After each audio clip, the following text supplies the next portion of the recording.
Привезокот на власта Павле Трајанов очигледно својата верност на СДСМ ја наплатувал со самоволие во јавното предпријатие Градски паркинг, каде се вработувани партиски функционери на Демократскиот сојуз, нивни роднини, кумашини, блиски, каде на располагање им биле оставени канцеларии, службени мобилни, службени автомобили, да функционира јавното предпријатие како клон на партиското седиште.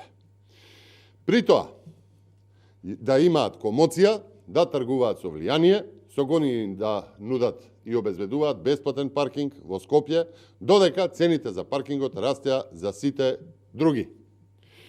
Во цело тоа време, ниту Демократскиот сојуз, ниту Павле Трајанов нема ниту збор автентичност, ниту збор за сите кризи кои што ја разоруваат Македонија. Трајанов и Демократскиот сојуз останаа неми привезоци, ухлебени во јавно предпријатие како Градски паркинг.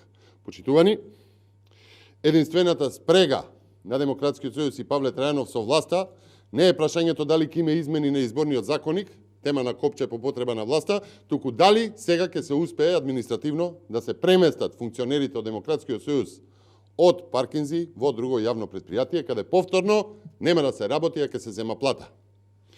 Павле Трајанов, при тоа, нека каже дали не му се роднини и блиски, раководител на внатрешна контрола во Градски паркинг Даниел Евтимов, стручен соработник за планирање Ѓорги, братот на Даниел Евтимов, Славчо Јованов, помлад референт, Петар Василов, кумашин на Павле Трајанов, Филип Антовски, близок соработник на Павле Трајанов, Славчо Јовановски, уште едно име од списокот за повластени неплаќачи на паркинг, односно луѓе кои што возможувале функционери од власта да паркираат каде сакаат без да плаќаат.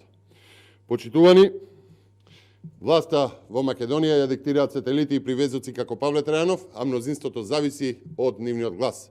Тоа пак двојно поскапо ги чини граѓаните и со поддршката на штетните закони и со јавните предпријатија одстапени за партиски башибозук.